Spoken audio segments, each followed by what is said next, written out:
Welcome to another CEO Wisdom podcast. We have Ruth Kedar with us today. She's the founder of Kedar Design. Ruth is a designer and artist, a maker. You can go check her out on Insta, and she also has a website that you can check out all of her work. It's pretty cool. We're gonna talk about design in the age of AI nowadays, art. Played around with a bunch of AI art applications, having a lot of fun nowadays, and everything Ruth has been up to as of late. Before we start, this podcast is presented to you by Podbuyer. My question to you is: have you ever suffered from a dry pipeline?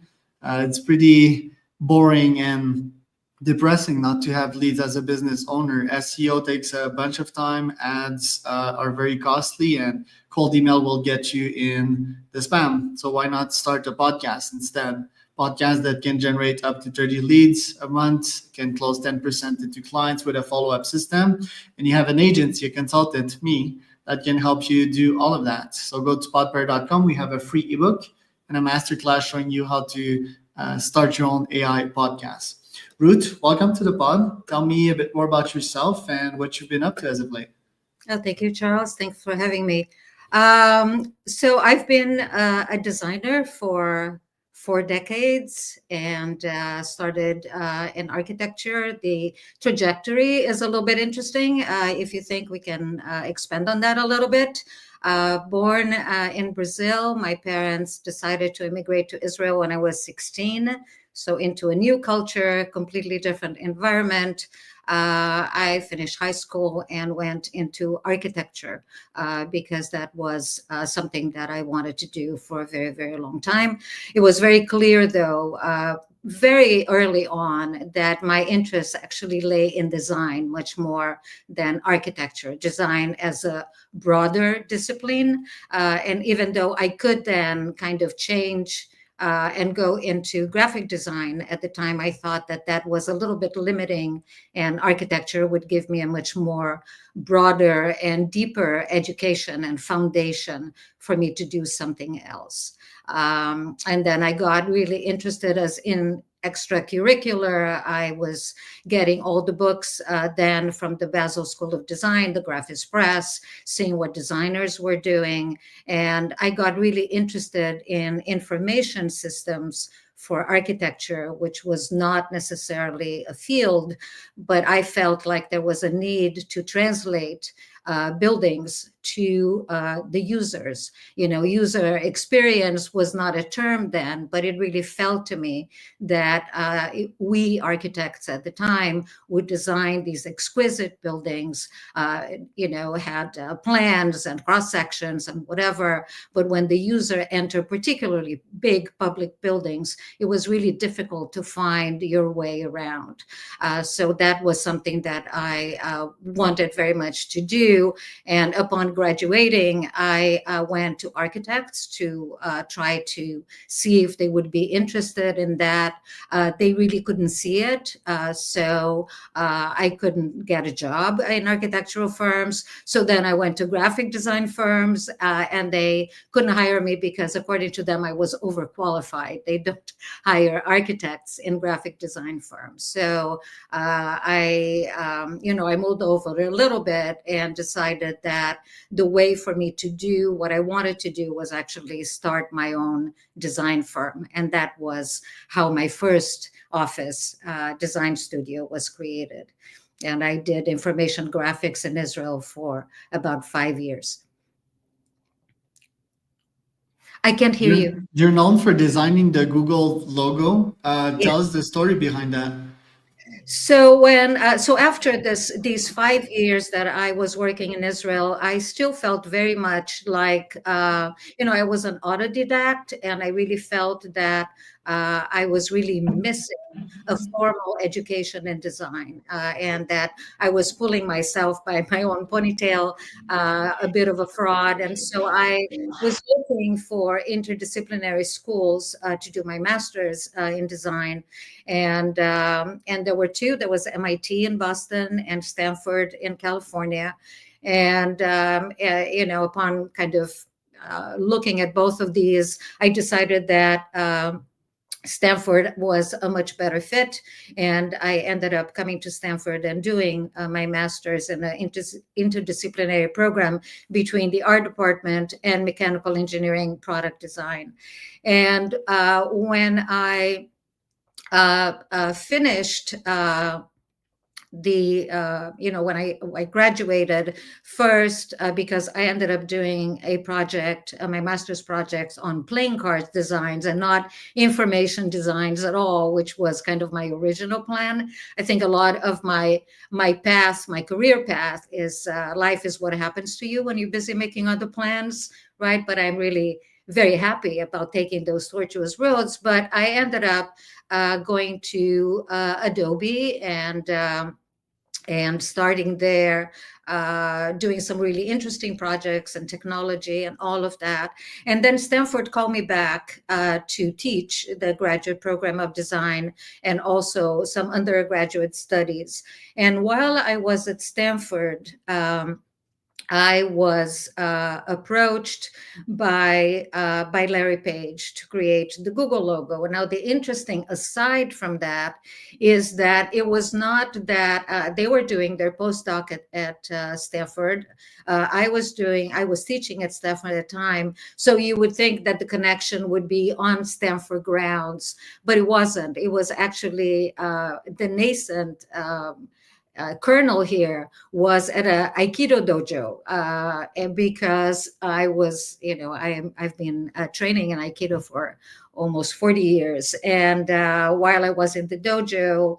And the dojo is also interesting because you train with everybody, and it's a very close knit community. However, we didn't know what anybody did outside of the confines of the dojo, right? And so it just so happens that I was sweeping the mat with somebody next to me, and he happened to hear somebody saying my full name, and he says, "Oh, you Ruth Kedar from Stanford, the Ruth Kedar who's been teaching," and etc. And we struck a conversation, and this led to a friendship. And at some point, he was the one who told me that he was at the Center for Design Research at Stanford doing his postdoc, and his colleagues, Larry and Sergey, were just founding this new company, and they were looking for a designer to design their logo. Would I be interested in talking to them? And of course, I'm always interested to talking to people who have problems to be solved. And I received a few days, perhaps later, an email from Larry Page that he wanted to meet up. And this is how it came to be. I had a conversation with them. They were actually looking at different designers. They were trying to find somebody who kind of understood what it is that they were looking for. And somehow the conversations that we had really resonated with them. And they thought that I would be the person to tackle this on. And this is how that happened. It's a very cool story. How was Larry back then? Because it wasn't like the billionaire Larry. It was humble. Well, I mean, he's still humble, that guy, but I Well, think it was like pre-success, right? So right, but very different. it was it was a handful. Google was a handful of employees, right? These were all young kids, fresh from grad school or from directly from undergrad with an idea.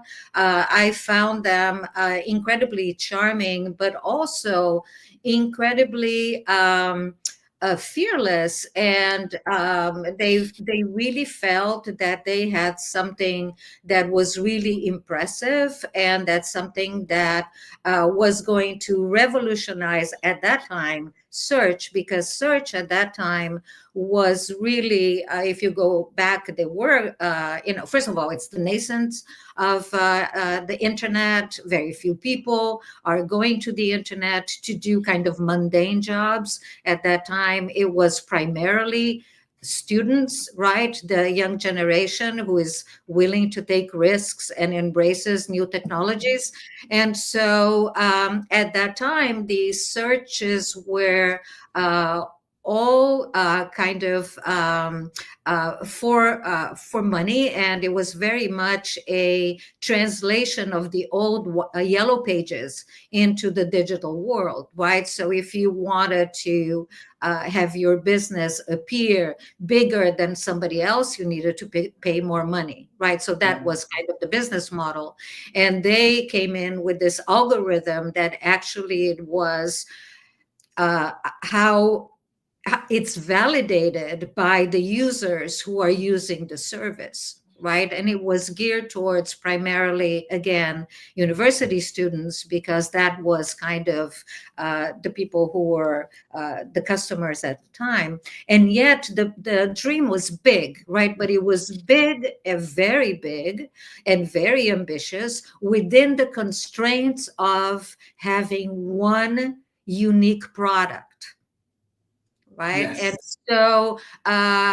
And so again, the conversations, I think that what were the most important things in them were finding this very, very kernel that kind of encapsulates everything that they were talking about, from who they were, what they were trying to do, what were their aspirations, right? The big dreams, also what was the product that they were creating, but not just the product itself, but what was kind of the value and perhaps the most important essence behind all of those things. Because when you're talking about brand, is a big thing. It encompasses a lot of different disciplines, right? It can be really, really big.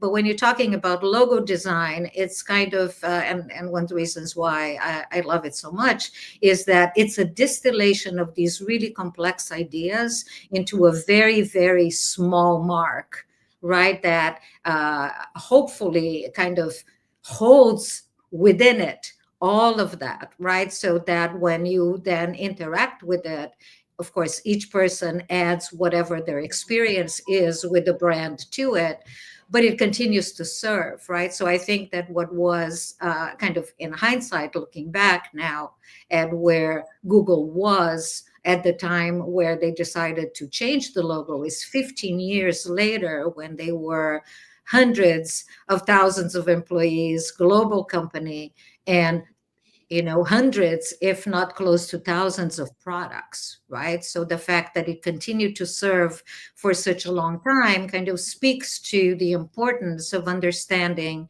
kind of what is that essence, right? When you go about designing something like that. And why the typography and the rainbow looking colors, which was quite innovative back then? Yeah, so I think that one of the things that was, was really clear, that and they articulated it again, going at how important it is when you're speaking to your clients, that you as a designer should be a facilitator to allow them to articulate things that perhaps they haven't quite articulated it yet. But it became really clear that they didn't want to create a company that was like any other company, right? So it needed to be something completely different. And so you have, let's take three things that were perhaps kind of the fundamentals, right? The one thing is we are going into a new technology, right? And we know that, typography or writing systems always evolve with new technologies, right? We had cursive when pen quills were introduced. And so how do you create typography for this new technology that actually, in Adobe, you have Bezier curves and you can have things that are really smooth, but on the screen, it's pixelated. And in those days, we didn't have the kinds of resolutions that we have today. So you have technology on one side that influences typography. On the other hand, you have this idea that a lot of people, and the algorithm was built upon this idea that you have a lot of users, because the more users you have, the more you can validate that the results you get are the results you're looking for. Right at the beginning, they were so cocky. They had this little button, "Are you feeling lucky?" Right, so they would give you the answer, right, which is which is kind of cute. But here's the thing: so if people are not using the internet, why not? Is because they were afraid of this new technology, right? So as you grow older and kind of set in your ways, and you're not looking to explore new things or new ideas, right? Then this going back to when is it that you are curious and playful and willing to fail, right? Childhood, right? You fall down, you get up, not big whoop, right? So this idea of play became kind of another fundamental here. Now, if you're talking about play, and you're talking about the algorithm, right? So the algorithm is based on a very simple system of zeros and ones. There's two elements from which you create a myriad, millions and bazillions of possibilities, right? If you think about child play at that time, child play was very much associated with the primary colors. Primary colors, blue, red, and yellow, are the basis of the entire color spectrum. So here are three elements that, upon combining, and even in the screen, it's a different, right? You have RGB, red, green, and blue, but still three elements that you create a multitude, right? An infinite amount of things. So these things started coming together, right? This idea that primary colors are associated with play, are associated with curiosity, right? Are associated with not being stodgy. I think that they really felt that companies, the big companies, one of the things that they had is once they had a logo, you don't touch it, you don't do anything to it, right? And with Google started with this whole idea of having the doodles, right? That you can create a million different things using the logo. So going back to typography, I was looking for something. My thought has always been that search is this point in time where the past and the future meet, right? Because you are today looking to the past to find a solution for something that you're going to do tomorrow, right?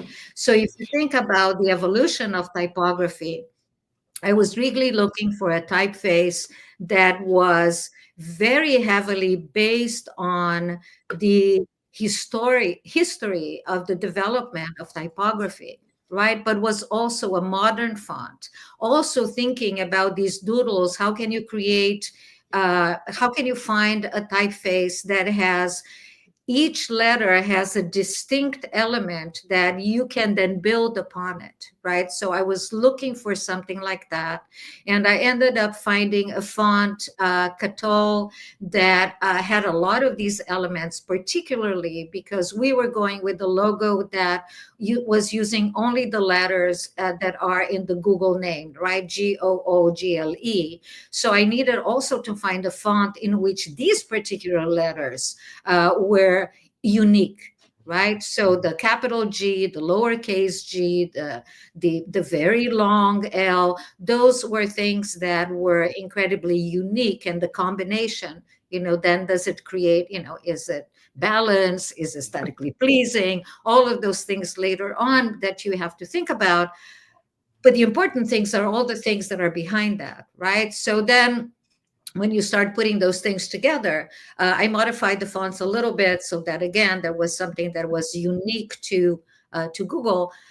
And then you start thinking about, well, when you go in and search, I was thinking about the old days, right? When you went to encyclopedias and you were looking for something. Let's say you're looking for, I don't know, a parakeet, right? And you open the page, and next to parakeet there is a parachute, right? Has nothing to do with the parakeet, but then you are really interested in parachute, and that's where you go and you start kind of going the rabbit hole.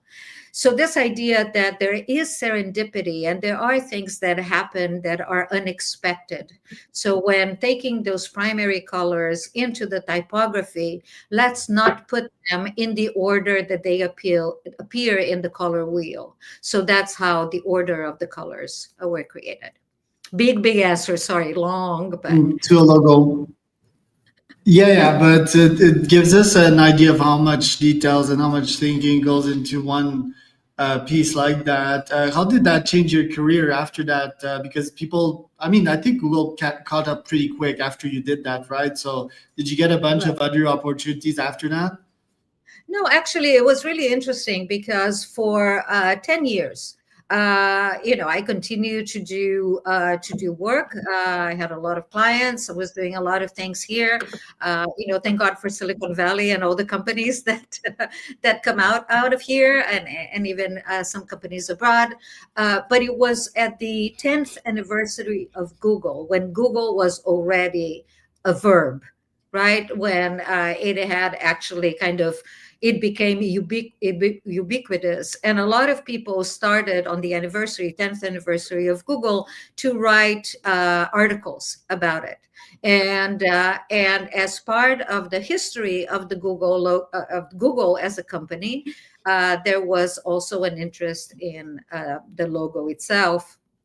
And that's how I was approached by a lot of different publications to talk about it. And it was only after that, because then the reach was a lot larger, that a lot of people, and even people that were really close to me, they were super surprised that I was the one that had designed the Google logo. Because until that point in my portfolio, or when I presented to clients the kinds of, the breadth of work that I've done, Google was one of, it was not the, right? And in some ways, post the 10th anniversary of Google, then it almost became, in some ways, the thing that uh, new clients were kind of hang up on, because they would say this is what they want. But when they said this is what they want, is not the thought process and the depth of the